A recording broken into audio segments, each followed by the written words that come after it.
ডিসেম্বরের মধ্যে নির্বাচন, খুব বেশি বিএনপির বোধহয় ডিমান্ড ছিল না, কারণ ডিসেম্বরের মধ্যে নির্বাচন হলেও প্রায় 1.5 বছরের মতো হয়।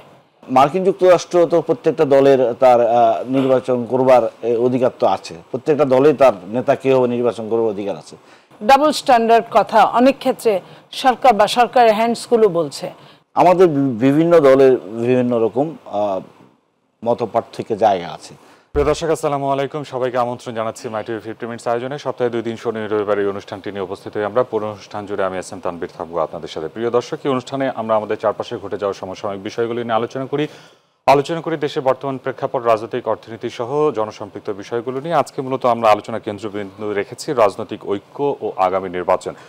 প্রিয় দর্শক, গণঅভ্যুত্থান পরবর্তী নতুন রাজনৈতিক দল ন্যাশনাল সিটিজেন পার্টি বা এনসিপি গঠিত হয়েছে ছাত্রদের নেতৃত্বে। এরপরে তারা তাদের ঐক্যমত্য কমিশনের সাথে বৈঠকে তাদের মতামত প্রকাশ করেছে এবং প্রধান উপদেষ্টা নির্বাচনের সময়সীমা রেখেছেন ডিসেম্বর থেকে 26শে জুন পর্যন্ত। তবে বিএনপি আশঙ্কা করছে নির্বাচন বিলম্বিত হলে কিছু অশান্তি বা অস্থিরতার সৃষ্টি হতে পারে। এইসব বিষয় নিয়ে আজকে আমরা আলোচনা করব। আলোচনার জন্য স্টুডিওতে 2 জন অতিথি উপস্থিত আছেন, পরিচয় করে দেব আপনাদের সাথে।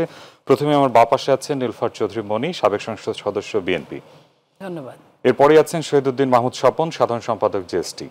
আপনাদের দুজনকেই মাই টিভি স্টুডিও স্বাগত। আজকে আমরা আলোচনা শুরু করতে চাই, মূলত আলোচনা করতে চাই রাজনৈতিক ঐক্য এবং আগামী নির্বাচন নিয়ে শুরু করতে চাই নীলুফার চৌধুরী মনি আপনাকে দিয়ে।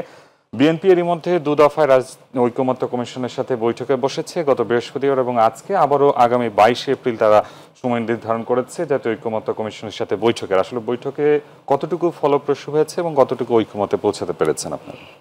ধন্যবাদ আপনাকে। যারা শুনছেন আমার শুভেচ্ছা অভিনন্দন, আমার সহালোচককে শুভেচ্ছা। দেখেন, বিএনপি বসেছে এবং কিছু এর ভেতর থেকে কিছু তথ্য উপাত্ত সমঝোতার পৌঁছে গেছে, কিছু আপনার বার্গেনিং হচ্ছে, এই ধরনের কাজ চলছে, চলমান। পাশাপাশি বিএনপি আপনার গত 16 এপ্রিল আপনার প্রধান উপদেষ্টার সাথে নির্বাচনের ডেট নিয়ে, ডেডলাইন নিয়ে কথা বলতে গিয়েছিলেন। সেটা আপনারা দেখেছেন যে বিএনপি যতটা মানে প্রধান উপদেষ্টার সাথে কথা বলে যতটা আস্থায় আসার কথা, ততটা কেন কোনো আস্থাতেই আনতে পারেন নাই। বিএনপি যে ডিসেম্বরের মধ্যে নির্বাচন, খুব বেশি বিএনপির বোধহয় ডিমান্ড ছিল না, কারণ ডিসেম্বরের মধ্যে নির্বাচন হলেও প্রায় 1.5 বছরের মতো হয়। সেইখানে আপনার সেটা আমরা একরকম আমরা ধাক্কা খেয়েছে বিএনপি, বলতে পারেন যে বিএনপির আশানুরূপ রেজাল্ট আনতে পারে নাই। যদিও সরকারের পক্ষ থেকে বলা হয়েছিল যে আমরা ভীষণভাবে সামনের দিকে এগোচ্ছি, সন্তুষ্ট। আইন উপদেষ্টা বলেছিল যে বিএনপি সন্তুষ্ট, কিন্তু বিএনপির মহাসচিব কিন্তু সেই সাথেই বলেছে যে তারা এটা নিয়ে এম্বারাস, তারা সন্তুষ্ট না, কোনোভাবেই সন্তুষ্ট না। তো এই অবস্থায় আমাদের চলছে। এইখানে আপনার বিএনপি যেগুলো সমঝোতার কিছু যতগুলো আপনার সংস্কারের প্রাথমিকভাবে যে আসছে 166টা, তার মধ্যে আপনার অনেকগুলোতে বিএনপির প্রবলেম আছে, যেটা বলেছে বিএনপি একমত না, আবার কিছু কিছু ক্ষেত্রে একমত, যেটা বিএনপি আবার কিছু কিছু ক্ষেত্রে কিছুটা একমত আবার কিছুটা দ্বিমত। যেমন ধরেন যে পরপর 2 বার প্রধানমন্ত্রী হওয়ার পরে বিএনপি প্রাথমিকভাবে আরেকটা প্রধানমন্ত্রিত্ব নিবেন না, এটা বলেছেন। কিন্তু মাঝখানে তৃতীয় পক্ষ আসার পর, তৃতীয় পক্ষ দেশ চালানোর পর, পরবর্তীতে যদি আবার বিএনপি ক্ষমতায় যান, রাষ্ট্র পরিচালনায় যান, তখন যদি দল চায়, এই ধরনের কথাটা হয়েছে, যদি দলের নেতৃবৃন্দ চায় যে তাদের আগের যে জন সেই প্রধানমন্ত্রী হবেন, সেখানে বিএনপি সেটা নিয়ে একটু আলোচনার মধ্যে আছে। অথবা 70 অনুচ্ছেদের যেটা 70 অনুচ্ছেদে বলা হয়েছে যে অর্থ বিল, সংবিধান সংশোধনী বিল, আস্থা ভোট এবং রাষ্ট্রীয় নিরাপত্তা সংক্রান্ত বিল ছাড়া অন্য যে কোনো বিষয়ে সংসদ সদস্যদের নিজ দলের বিরুদ্ধে ভোট দেওয়ার সুযোগ রাখার কথা বলা হয়েছে। তো এই যে বড় বড় জায়গাগুলোতে বিএনপি কিন্তু তারা কাজ করছে, কিন্তু বিএনপি কাজ করার পাশাপাশি কিন্তু এই কথাটা বলেছে, তারা বলে নাই যে সংস্কার নিয়ে কোনো কাজ হবে না বা সংস্কার অ্যাডভান্স করতে পারবে না। সংস্কারের মতো অ্যাডভান্স করবে, আর নির্বাচনের মতো হবে, যেটা নিয়ে সরকার কিনা মানে ডাবল স্ট্যান্ডার্ড কথা অনেক ক্ষেত্রে সরকার বা সরকারের হ্যান্ডসগুলো বলছে যে ডিসেম্বর থেকে জুন পর্যন্ত, অথবা কেউ কেউ তার হ্যান্ডসগুলো যারা, তারা বলছেন যে যদি বিচার না হয় তাদের ইলেকশন না, কিংবা 5 বছর আগে ডক্টর ইউনূসকে প্রধানমন্ত্রী চাই। তারপরে এখন প্রধানমন্ত্রী তো চাইতে গেলে যে নির্বাচন চাইতে হয় সেটা হয়তো তারা ভুলে গেছে, বা বলতে তাদের স্লিপ অফ টাং হতে পারে, এটাও হতে পারে। আবার কেউ কেউ বলেছেন যে বিচার মানে ফাঁসি না হওয়া পর্যন্ত নির্বাচন হবে না। আবার কেউ বলেছেন যে আগে সংস্কার তারপরে নির্বাচন। এই যে কথাগুলোর যে কথাগুলোর কোনো আনসার যখন দেয় না সরকার প্রধান, বা অনেকেই কথা বলেন, অনেকের তো কথা বলার কথা না, যেমন সরকার প্রধান যখন কথা বলেন তারপরে তার প্রেস সচিবের কথা কিন্তু অকার্যকর থাকার কথা, কিন্তু আমরা দেখি যে প্রেস সচিবের কথাটাই কার্যকর হয়েছে, সরকার প্রধানের কথাটা কার্যকর হতে পারে নাই। অথবা কোনো উপদেষ্টার কথাটাই কার্যকর হয়েছে, কিংবা একজন উপদেষ্টা বলার পর আরেকজন উপদেষ্টা বলে যে এটা ওনার ব্যক্তিগত কথা, এটা আমাদের কথা না বা সবার কথা না। সেখান থেকেই আমরা একটা ধূম্রজাল দেখতে পাই যে নির্বাচনটা কি সত্যি সঠিক সময়ে হবে না হবে না। তো আর যেভাবে সংস্কার চলছে সেই সংস্কারের আপনার রাজনৈতিক দলগুলো বিহীন সংস্কার হলে সেই সংস্কার পরবর্তীতে রাজনৈতিক দল ক্ষমতায় আসার পরে জয়যুক্ত হয়েছে বলে যে সংস্কারটা বিল পাশ করে সফলতার মুখ দেখবে, সেটা 1/11 মতোও তো হতে পারে। কারণ 1/11 ম্যাক্সিমাম সংস্কারের বিল কিন্তু আর সংস্কারের মুখ দেখেনি, সফলতা পায়নি। তো আমরা চাই না যে আমাদের সময় ক্ষেপণ হচ্ছে, অর্থ অপচয় হচ্ছে, সব কিছু মিলে এটা নস্যাৎ হোক, নষ্ট হোক, অকেজো হোক, এটা আমরা চাই না বলেই আমরা মনে করি রাজনৈতিক দলগুলোকে সাথে নিয়ে যেন এই সংস্কারগুলো করা হয়, এবং প্রতি সপ্তাহে অন্ততপক্ষে 2 দিন 3 দিন তাদের সঙ্গে একটা সময় নিয়ে সংস্কারের যারা কমিটিতে আছে তারা বসলেন এবং প্রাথমিকভাবেই আউট হয়ে গেলেন যেটা পছন্দের না অনেক দলের, ম্যাক্সিমাম দলের, কিংবা যেটা নিয়ে দুই দলের মধ্যে, 2 গ্রুপের মধ্যে, সরকারের পক্ষে এবং রাজনৈতিক দলের পক্ষে তাদের মধ্যে বার্গেনিং হতে পারে, সেটা নিয়ে আলোচনা সমালোচনা হতে পারে, তাহলে আর পরবর্তীতে কিন্তু এটা অকেজো হওয়ার কোনো কারণ থাকতে পারে না। ধন্যবাদ। ফিরবো আপনার কাছে জনাব শহীদুদ্দিন মাহমুদ স্বপন। আমরা দেখেছি যে শুধু বিএনপি নয়, এনসিপির পাশাপাশিও বিভিন্ন রাজনৈতিক দলের সাথে ঐকমত্য কমিশন বৈঠক হয়েছে এবং বাম দলগুলোর সাথেও বিএনপির বৈঠকের কথা আমরা শুনেছি। আসলে এই ঐকমত্য কমিশনের কার্যক্রম কতদূর সফলতা পেল বা কতদূর ফলপ্রসূ হলো বলে আপনি মনে করছেন? ধন্যবাদ আপনাকে, যারা দর্শক দেখছেন সবাইকে শুভেচ্ছা অভিনন্দন, সহ আলোচক ওনাকেও শুভেচ্ছা। ঐকমত্য কমিশন তো কাজ করছে, আমরা দেখছি ইতিমধ্যে অনেকের সাথে তারা বসছে। এটি 6টি সংস্কার কমিশন তার রিপোর্ট দেওয়ার পরে আমাদেরকে স্প্রেডশিট দেওয়া হয়েছে এবং এর ভিত্তিতে আমরা মতামত দিয়েছি। এখন কথা হচ্ছে আমাদের রাজনীতির 2টি প্রধান জায়গা হচ্ছে সংস্কার এবং নির্বাচন, এই 2টি আলোচনা কেন্দ্রবিন্দুতে আছে।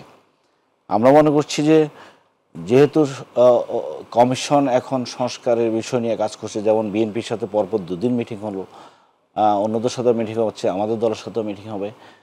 এই জায়গায় ফোকাল করাটা গুরুত্বপূর্ণ। এখন যেহেতু এটা গুরুত্বপূর্ণ কাজ হচ্ছে যা দেশের জন্য, রাষ্ট্রের জন্য, পুরো নেশনের জন্য, এই কাজটা করবার ক্ষেত্রে আমরা যারা অংশীজন আছি সকলে মিলে এটিকে একটি মানে সুফলাফল আসতে পারে এরকম একটা জায়গা পৌঁছানো দরকার। আমাদের বিভিন্ন দলের বিভিন্ন রকম মতপার্থক্যের জায়গা আছে। যেমন ধরুন সংস্কার কমিশনের যেসব প্রস্তাবনা আছে অথবা আমরা যেসব প্রস্তাবনা দিয়েছি, তাতে করে আমরা মনে এইভাবে দেখতে চাচ্ছি যে আগামী দিনে যারা সরকারে আসবে তারা যেন একটি অ্যাকাউন্টেবিলিটির ভিতরে থাকতে পারে এবং তাদের জবাবদিহিতা নিশ্চিত করবার জন্য যেই সংস্কারগুলো দরকার সেটি যেন বেশি পরিমাণ করা যেতে পারে। সেই ক্ষেত্রে আমাদের প্রস্তাবনা এবং সংস্কার কমিশনের প্রস্তাবনায় সেসব অনেকগুলো বিষয় আছে। যেমন ধরুন পরপর 2বার প্রধানমন্ত্রী হতে পারবেন না, আবার এর বিরুদ্ধে একটা কথা আছে যে এটি সদল নির্বাচন করবে।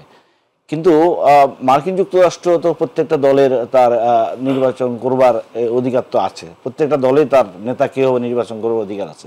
কিন্তু তার কনস্টিটিউশন যখন তৈরি করা হয় তখন তারা মনে করেছেন যে এটি গণতন্ত্র চর্চা করবার জন্য এটি সুখকর হবে না বা দলতন্ত্র তৈরি হবে, অথবা এক ব্যক্তিতন্ত্র তৈরি হবে, সেই জন্য তারা পরপর দুবারে বেশি সেটি রাখেন নাই। সুতরাং এটি দলের নিজস্ব সম্পদ অথবা নিজস্ব বক্তব্য হওয়া উচিত, এটা বলবার মধ্য দিয়ে গণতন্ত্রের যে বিশালত্ব সেই জায়গাটার উপরে কিছুটা হস্তক্ষেপ হয়। আরেকটি কথা হচ্ছে যে ধরে নেওয়া যায় বা অনেকে চিন্তা করছে যে বিএনপি ক্ষমতা যাবে, পপুলার পার্টি আগামী দিনে ক্ষমতা যাবে, সুতরাং বিএনপির পক্ষ থেকে সংস্কারের সেই সমস্ত বিষয়গুলো নিয়ে আপত্তি করবার জায়গা আছে বা আপত্তি করার চেষ্টাও হয়তো হবে, যে সমস্ত জায়গায় এই ক্ষমতাসীন দলকে সেখানে জবাবদিহিতা নিশ্চিত করবার জায়গাটা বেশি বেশি পরিমাণে চাপ প্রয়োগ করা হবে সেই সব জায়গাগুলোতে। মোদ্দা কথা যেটি হচ্ছে যে এই সংস্কারের বিষয়টিকে আপনি যদি প্রাসঙ্গিক না করেন, এখন যেমন বিএনপির মহাসচিব মাননীয় প্রধান উপদেষ্টার সাথে বৈঠক করলেন নির্বাচনী রোডম্যাপ নিয়ে, এটা যৌক্তিক, তার দলের পক্ষ থেকে এটা গুরুত্বপূর্ণ বিষয়, নির্বাচন নিয়ে অনিশ্চয়তা কাটাবার জন্য তার এই দৃষ্টিভঙ্গি থাকতে পারে। কিন্তু আমি একজন নাগরিক হিসাবে আরও বেশি খুশি হতাম যদি এই দুটো বিষয় নিয়ে একসাথে কথা হতো, যে সংস্কারের কতটুকু কোন পর্যায়ে আছে এবং এটা কখন, এই রোডম্যাপটা কি, কখন শেষ হবে, একই সাথে নির্বাচনের রোডম্যাপ চাওয়ার বিষয়টাও থাকতে পারে। কিন্তু শুধু যদি নির্বাচনের রোডম্যাপটা আপনি চাইবেন এবং সংস্কারের বিষয়টা তখন অপ্রধান হয়ে যায়, প্রধান একটা রাজনৈতিক দলের পক্ষ থেকে যখন একটি বিষয়ের উপরে কনসেন্ট্রেট করা হয় তখন অন্য বিষয়টা গৌণ হয়ে যায়। সেই জায়গাটায় আমরা বলতে চাইব যে এই এখনকার রাজনীতির আমাদের সকল রাজনৈতিক দলগুলোর যে কাজটি হচ্ছে, আমি মনে করি আসলে একটা গুরুত্বপূর্ণ কাজ হচ্ছে, যার যার বক্তব্য, যার যার চাহিদা জায়গাটা সেখানে সন্নিবেশিত করার মধ্য দিয়ে এক জুলাই সনদ যেটি তৈরি হওয়ার আমাদের লক্ষ্য, সেই জুলাই সনদটি যেন সকলে মিলে আমরা তৈরি করতে পারি এবং সেই ক্ষেত্রে যেন ম্যাক্সিমাম জায়গায় আমরা একমত হতে পারি। আমাদের কিছু কিছু পার্থক্য থাকবে, সেই পার্থক্যগুলো আলোচনা করে আমরা ঠিক করতে পারি। বিএনপির পক্ষ থেকে গত 3 দিন আগে বা 2 দিন আগে যে আলোচনা হয়েছে, আজকে আলোচনায় কিছুটা সংযোজন হয়েছে না, এরকম হতে পারে, বারবার আলোচনা হতে পারে এবং সেটা মিনিমাইজ করবার সুযোগ আছে। সেই জায়গাটা তৈরি যদি করতে পারি আমরা এবং তার ভিত্তিতে আগামী নির্বাচন, আরেকটা দিক সেটি হচ্ছে যে এই সংস্কারগুলো কীভাবে বাস্তবায়ন হবে, সে বাস্তবায়নের প্রশ্নে বিএনপিও বলেছে, আমরা বলেছি অনেকগুলো সংস্কার আছে যেগুলো আপনার দেশের মধ্য দিয়ে এটা সম্ভব। আবার এটা সংবিধান সংস্কারের যে প্রশ্নগুলো থাকে, সংবিধানের মৌলিক ক্ষমতা কাঠামোর যে সংস্কারের যে প্রশ্নগুলো থাকবে, এখানে দ্বিকক্ষীয় পার্লামেন্টের প্রস্তাব করা হয়েছে, এখানে প্রধানমন্ত্রীর ক্ষমতার ভারসাম্য আনবার চেষ্টা করা বলা হয়েছে, সংখ্যানুপাতিক নির্বাচনের কথা বলা হয়েছে, অনেকগুলো বিষয় আছে সংবিধানের মৌলিক কাঠামোর সাথে আমাদের যায় না, যেটি আগের সংবিধানে ছিল না। এখন প্রশ্ন হচ্ছে যে এই সংশোধনীগুলো কীভাবে হবে। বিএনপির পক্ষ থেকে বলা হচ্ছে যে এই সংশোধনীগুলো নেক্সট পার্লামেন্ট সেটি করবে। আমরা এই জায়গায় একটা সমঝোতার জায়গা তৈরি করতে চাই বা আমরা বলতে চাই এই জায়গাটা সংবিধান সংস্কারের এই প্রশ্নটা ইন্টেরিয়র গভর্নমেন্ট বাদ দিয়ে অন্য সংস্কারগুলো শুধু করবে এটি নয়, এটি নিয়েও কাজ করবে।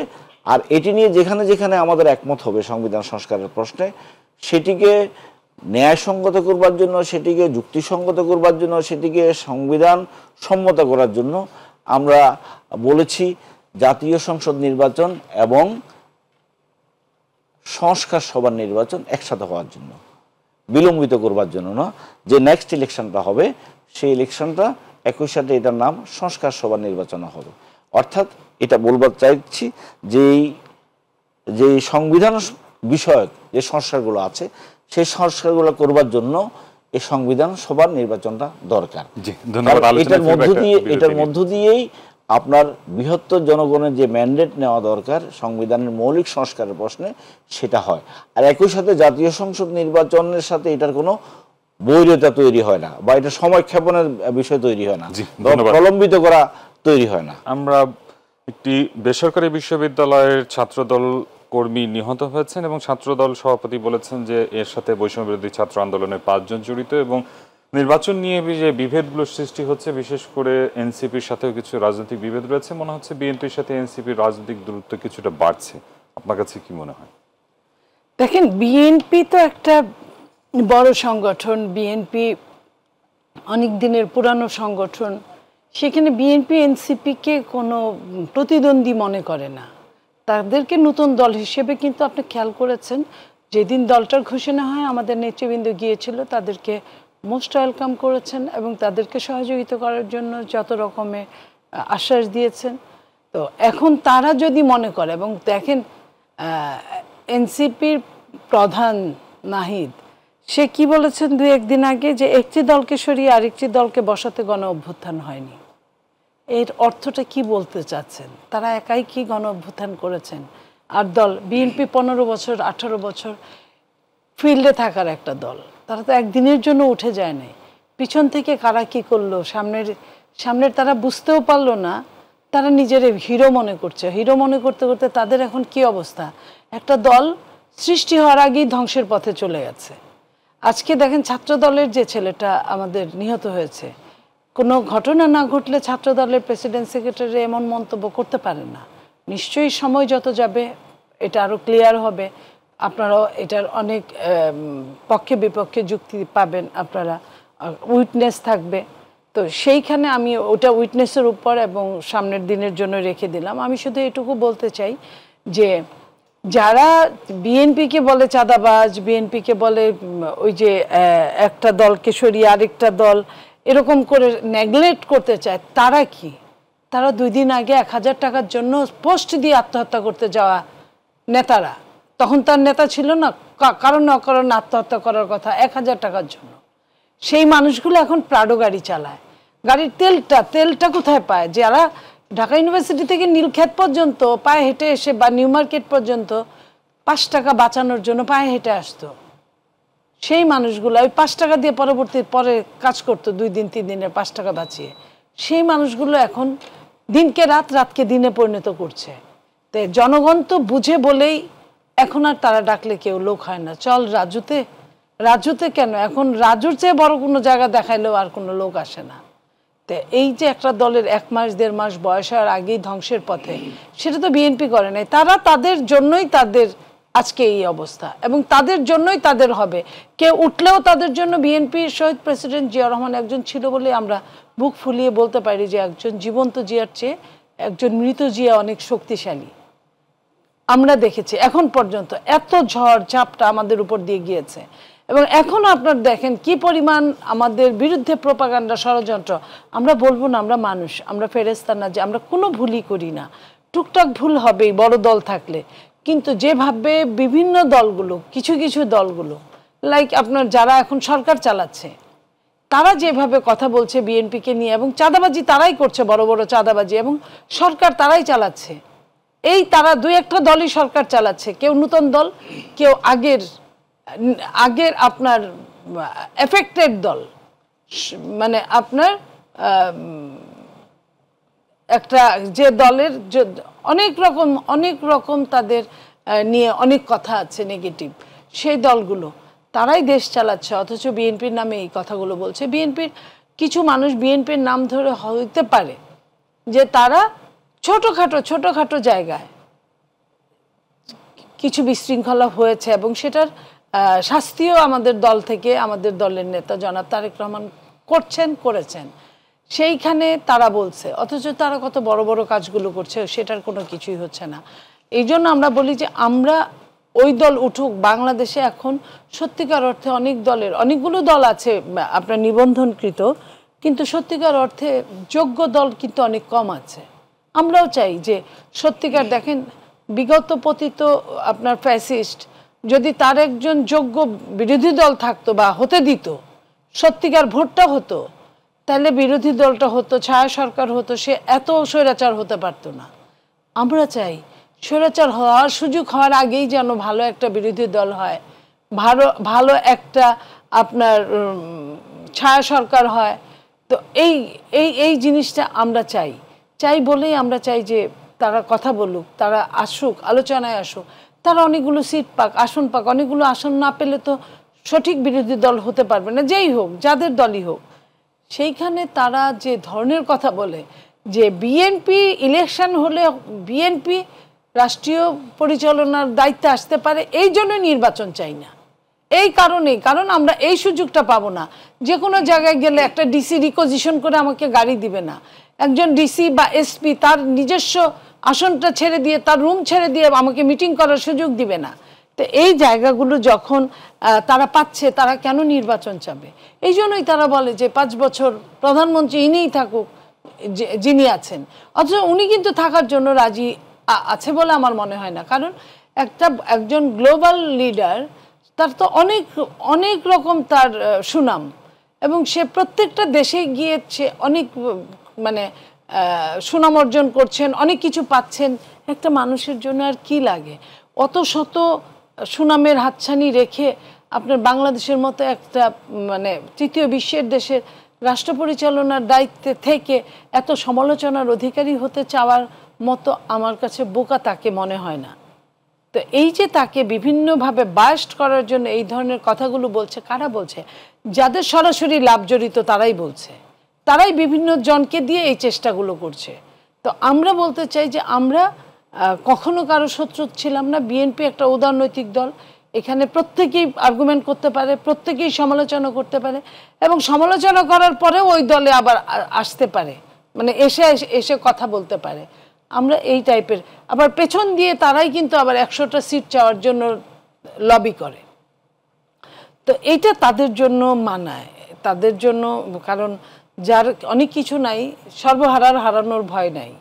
তো এই যারা সর্বহারা হয়ে আসছে, কিন্তু যাদের কিছু আছে তাদের কিন্তু হারানোর ভয় আছে, যে কারণে তারা যা বলতে পারে বিএনপি তা বলতে পারে না। জি, ধন্যবাদ আপনাকে। ফিরবো আপনার কাছে। শহীদুদ্দিন মাহমুদ স্বপন, নির্বাচন নিয়ে বিভিন্ন ধরনের বিভেদ দেখেছি আমরা কিছুদিন ধরে, দেখছি যে আওয়ামী লীগের খুলনা সহ রাজধানীর বিভিন্ন জায়গায় কিন্তু ঝটিকা মিছিল হচ্ছে, আসলে যে ফ্যাসিবাদ বিরোধী দলগুলো ঐক্যমত্যে না পৌঁছানো কিংবা যে অনিশ্চয়তা, এটার কারণে আসলে এই ফ্যাসিবাদ বিরোধী দল মাথাচাড়া দিয়ে উঠছে কিনা, কি মনে করছেন?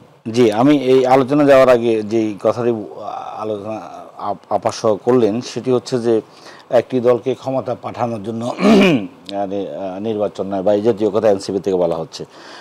এটা খুব সাধারণ কথা যে এটা নির্বাচন হলে একটা দল ক্ষমতায় যাবে, এটি খুব স্বাভাবিক। সুতরাং কাউকে ক্ষমতা আমি পাঠাবো অথবা ক্ষমতা যাওয়া বন্ধ করে রাখবো, কোনোটাই আমার পক্ষে সম্ভব নয়।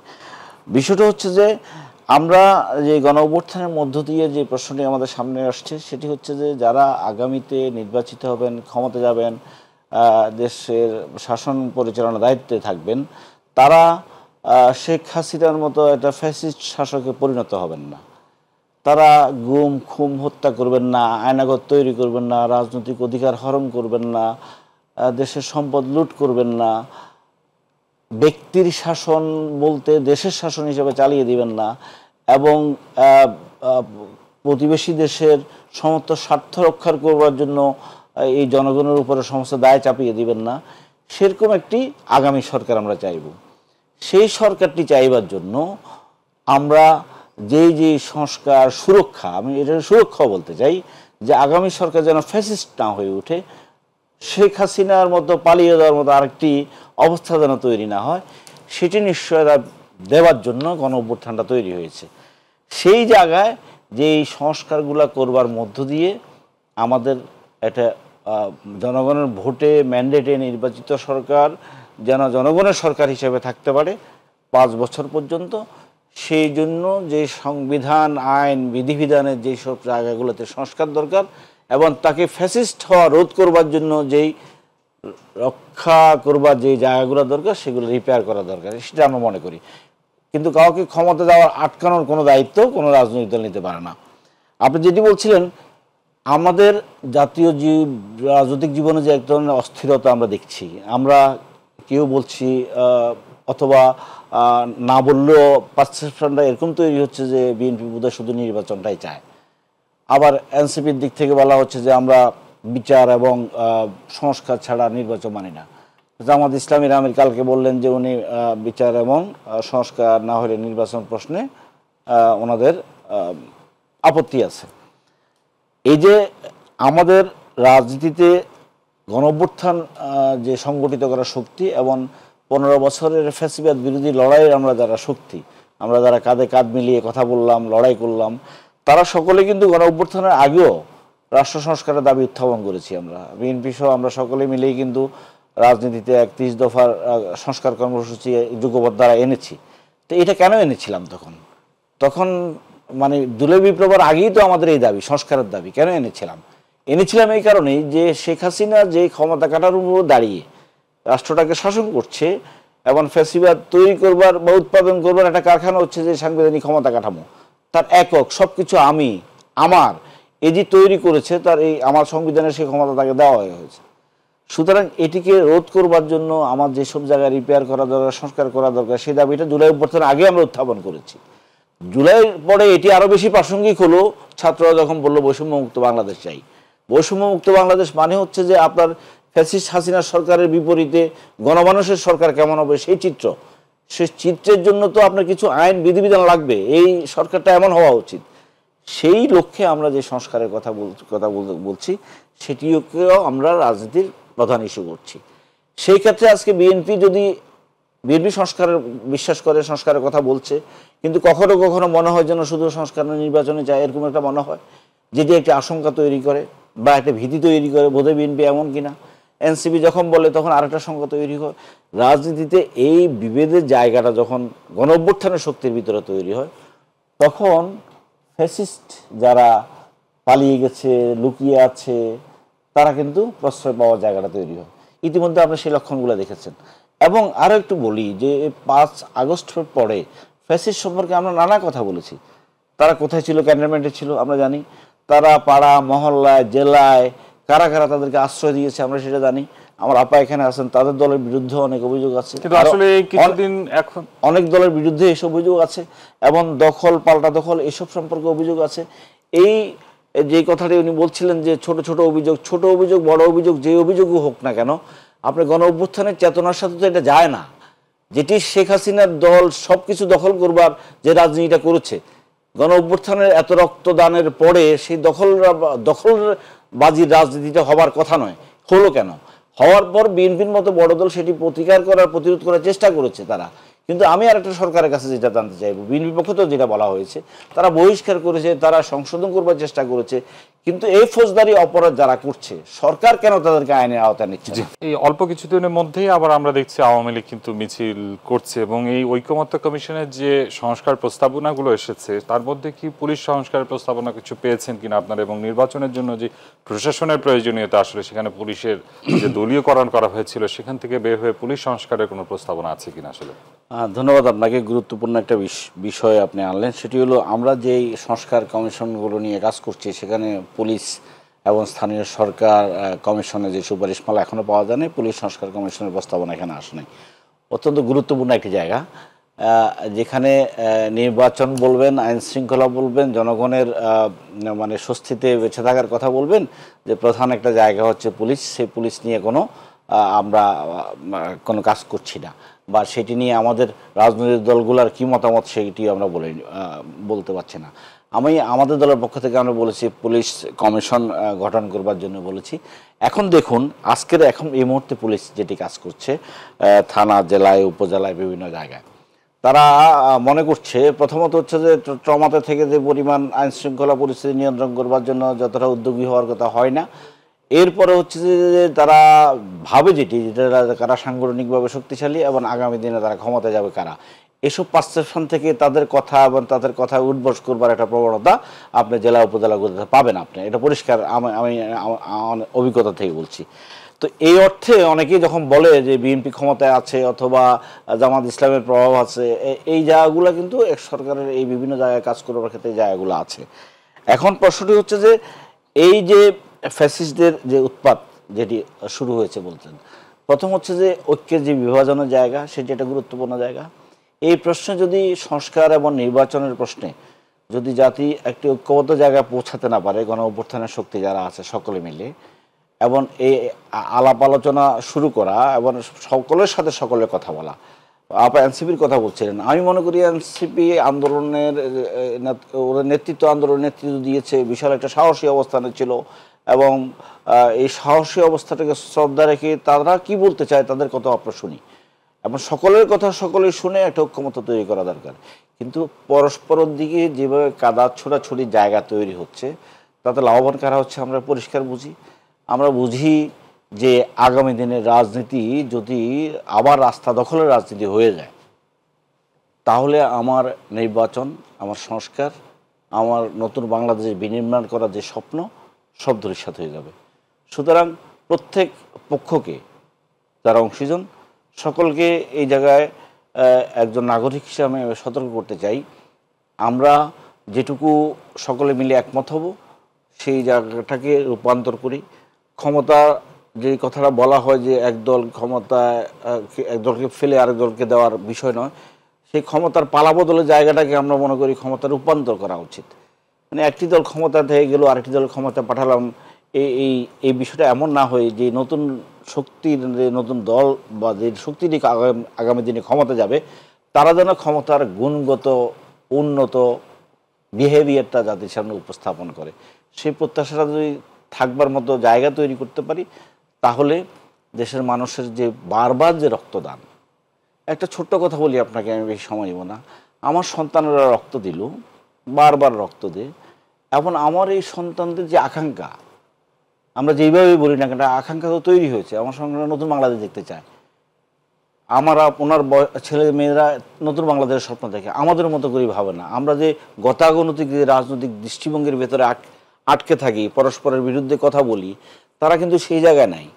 আমি কোনো দলের কথা বলছি না, এই প্রজন্মের কথা বলছি। এই প্রজন্ম যেই এই লুটপাটের, এই যে প্রতিপক্ষকে দমনের, এই যে সমস্ত অধিকার হরণ করবার রাজনীতিটা প্রত্যাশা করে না, রাজনীতির সংস্কৃতিটাকে প্রত্যাশা করে না। এখন সেই প্রজন্ম রক্ত দিয়ে যখন আপনাকে একটা নতুন জায়গা তৈরি করে দেয়, আমি অভিভাবক হিসাবে তার রক্তদানকে আমার ক্ষমতার পালাবদলের উপায় হিসাবে ব্যবহার করতে চাই না। আমি মনে করি তার রক্তদানকে তার আকাঙ্ক্ষা বাস্তবায়ন করবার জন্য আমার লড়াইটা করা উচিত। আবার সেই লড়াই করা উচিত যে আমার সন্তান যে কারণে রক্ত দিল, যেই বাংলাদেশ দেখতে চায় সেই বাংলাদেশ আমার প্রজন্মের জন্য তৈরি করবার জন্য আমরা যারা তাদের মানে আগের প্রজন্ম তাদের সেই লড়াইটা করা উচিত। সেই লড়াইটা করবার জন্য রাজনীতিবিদদের, রাজনৈতিক দলের আমরা আমাদের সংস্কার দরকার, দৃষ্টিভঙ্গির পরিবর্তন দরকার এবং প্রজন্মের যে চিন্তা দৃষ্টিভঙ্গি সেগুলা ইন্টারেক্ট করা দরকার, ধারণ করবার দরকার। আমরা যদি একদম এড়িয়ে থাকি, একদম এই চিন্তাগুলোকে আমলে না আনি, তাহলে আগামী দিনের রাজনীতিতে যে গুণগত পরিবর্তন হওয়ার স্বপ্ন দেখছি সেটি আমাদের অধরায় থেকে যাবে। জি, ধন্যবাদ আপনাকে নীলুফার চৌধুরী। আপনাকে দিয়ে শেষ করি, আমরা অনুষ্ঠানে একবারই শেষ পর্যায়ে বর্তমানে যেই পরিস্থিতিগুলো সৃষ্টি হচ্ছে, বিশেষ করে মব দেখছি আমরা অনেক জায়গায় পিটিয়ে মারা হচ্ছে, খুন খারাপ বেড়েছে, আমরা প্রধান রাজনৈতিক দল হিসেবে জনগণের পাশে দাঁড়ানোর জন্য আপনাদের কি পরিকল্পনা কিংবা এই যে পুলিশ সংস্কারের কোনো রকম প্রস্তাবনা আপনাদের কাছে আসেনি? আপনারা রাজনৈতিক দল হিসেবে জানতে চেয়েছেন কিনা কিংবা সেটা নিয়ে আপনাদের কোনো কর্ম পরিকল্পনা আছে কিনা? অবশ্যই আমাদের পুলিশ সংস্কার নিয়ে অবশ্যই একটা পরিকল্পনা আছে, নিশ্চয়ই এর মধ্যেই সেটা আলোচিত হবে, আলোচনা করা হবে আপনার। কারণ পুলিশ একটা গুরুত্বপূর্ণ জায়গা, পুলিশ আইন শৃঙ্খলা রক্ষাকারী বাহিনী, সেখানে 15.5 বছরে পুলিশকে ধ্বংস করে দেওয়া হয়েছে এবং ধ্বংসের জায়গা থেকেই পুলিশ আইনের বাইরে যে কাজ করে ওটাও কিন্তু মব। তাকে ক্ষমতা দেওয়া মানে এই না যে সে অন্যায়ভাবে ক্ষমতার প্রয়োগ করবে। পুলিশ প্রথমে মবগুলো সৃষ্টি করেছিল, তৈরি করেছিল এবং পরে সে মবের নিজেও শিকার হয়েছে। তো সেই জায়গা থেকে আমরা চাই যে পুলিশকে, এই যে ট্রমাটাইজ পুলিশ, তাদেরকে এই জায়গাটা থেকে ফেরত নিয়ে আসা, পুলিশকে পুলিশের জায়গা, জনগণের সেবক, জনগণের বন্ধু, সেই জায়গায় পুলিশ যেন সারা বিশ্বের উন্নত দেশগুলোতে পুলিশ যেভাবে কাজ করে বাংলাদেশেও সে একইভাবে কাজ করুক, আমরা এটা চাই। এবং এইটার জন্য আমরা আগামীতে কাজ করতে চাই। বিএনপির কাছে অবশ্যই বিএনপির এই ধরনের প্ল্যান আছে এবং নিশ্চয়ই আপনারা খুব তাড়াতাড়ি এটা ক্লিয়ার হবেন। আর সবশেষে এটুকু বলবো যে যেভাবে মবকে হাতে তুলে নেওয়া হচ্ছে আজকেও যেভাবে একটা ছেলেকে ছুরিকাঘাত করে, যেখানে বেসরকারি বিশ্ববিদ্যালয়, প্রাইভেট বিশ্ববিদ্যালয়গুলো রাজনীতিই ছিল না, সেই জায়গায় তারাই কিন্তু সবচেয়ে বেশি হেল্প করেছে আপনার এই 5ই আগস্টের গণ অভ্যুত্থানে। সেই জায়গায় আজকে তারা যদি ছুরিকাঘাতের শিকার হয়, এই নরম বাচ্চাগুলো, তাহলে এর চেয়ে দুঃখজনক আর কিছু হতে পারে না। তো এই জায়গায় আমরা বলবো যে আইন শৃঙ্খলা বাংলাদেশ প্রতিষ্ঠিত হওয়ার পরে এত খারাপ আইন শৃঙ্খলার কার্যক্রম এত খারাপ অবস্থায় ছিল না। এই সরকারকে আপনাদের মাধ্যমে বলতে চাই সঠিকভাবে যেন এগুলোর বিচার হয় এবং তড়িৎ গতিতে, এবং অবশ্যই যেন মব যত তাড়াতাড়ি সম্ভব মবটাকে যেন বন্ধ করা হয়, সমূলে উৎপাটন করা হয়, সেই ব্যবস্থাটা যেন তারা করে, এটুকুই আমি বলতে চাই। বিগত কয়েকদিন ধরে আমরা ডিবি প্রধানকে সরিয়ে দেওয়ার একটা আলোচনা দেখছি, আসলে একটি আটককে কেন্দ্র করে। আসলে এই বিষয়টা নিয়ে আপনারা কি বলছেন? এটা ডিবি প্রধান যদি এই ধরনের কাজের সাথে সত্যি সেই দায়ী হয়, তাহলে তার তো শাস্তি পাওয়া দরকার। সরিয়ে দিলে শাস্তি হবে না রেখে শাস্তি করবে সেটা তারাই জানে, সরকার জানে। কারণ জিনিসটা অত্যন্ত নেক্কারজনক। এই কাজটা করতে পারে না। আইনের বাইরে গিয়ে তারা কোনো ডিসিশন নিতে পারে না। তবে কোথাও কোথাও এই ধরনের প্রকাশিত হয়েছে খবর যে কোনো একজন উপদেষ্টার কথায় ডিবি প্রধান এই কাজটা করেছে। যদি এটা হয়, এটাও জনসম্মুখে আসা দরকার আমরা মনে করি। ডিবি প্রধান শুধু নিজের ঘাড়ে কেন এটা নিবে? তাহলে তারও বলা উচিত, যদি ঘটনা সত্যিই ঘটে থাকে যে কারো না কারো হুকুমেই তো তারা আসলে তামিল করে ম্যাক্সিমাম জায়গায়, যদি হয়ে থাকে তাহলে তার ওপেন ডিক্লেয়ার করা উচিত। তার শাস্তি তাহলে লঘু হবে আমি মনে করি। কারণ সে সিনিয়রদের দাবি কথা মানতে, অর্ডার মানতে সে বাধ্য। সেইভাবে যদি সে মেনে থাকে তাহলে তার শাস্তি লঘু হবে। সে নিশ্চয়ই এই জিনিসটা বুঝে। আবার এটাও মনে করতে পারে যে নদীতে বাস করে কুমিরের সঙ্গে যুদ্ধ করে আমি কতক্ষণ টিকে থাকবো। যদি সেটা মনে করে তাহলে দেশের জন্য আবার আরেকবার অমঙ্গল আবার আসবে। আমি এটুকুই বলতে চাই। কিভাবে আবার এই সরকারের একজন পুলিশ করে যে এই প্রক্রিয়াটা আগে বিদ্যমান ছিল, যেভাবে তুলে নেওয়া যাওয়া, এইভাবে আইন বহির্ভূত। আপনার কি ধারণা যে এই সরকারের সময় অনেক কিছু চেঞ্জ হয়েছে? অনেক কিছু চেঞ্জ হয় অনেক জিনিসই আগের মতোই আছে। আগের মতোই সাংবাদিকরা কি আগের মতো না? সাংবাদিকরা যে কোনো শব্দ করে না, যেটা বলা উচিত সাংবাদিকদের সেটা করে না। আগে ফেসবুকে আসে, তার 5-6 দিন পরে সাংবাদিকরা পত্রপত্রিকায় অথবা আমরা অনুষ্ঠানে একবারই শেষ পর্যায়ে আপনাদের দুজনকে অসংখ্য ধন্যবাদ। পরবর্তীতে আবার কোনোদিন আলোচনা করব। প্রিয় দর্শক, আমরা আলোচনা করছিলাম দেশের বর্তমান প্রেক্ষাপট, রাজনৈতিক ঐক্য এবং আগামী নির্বাচন নিয়ে। বিগত 16 বছর যে স্বৈর শাসন কায়েম হয়েছিল, গণতন্ত্র চর্চা থেকে বেরিয়ে এসেছিল যে রাজনৈতিক দল, তারই প্রতিফলন গণ অভ্যুত্থান এবং যে সংস্কারগুলো প্রয়োজন, সেই সংস্কারের মাধ্যমে একটি রাজনৈতিক ঐক্য পৌঁছে গণতান্ত্রিক সরকার নির্বাচিত হোক, এগিয়ে যাক দেশ গণতান্ত্রিক পন্থায়। সেই প্রত্যাশাকে রেখে শেষ করছে আজকের অনুষ্ঠান। এতক্ষণ সঙ্গে থাকায় সবাইকে ধন্যবাদ। শুভরাত্রি।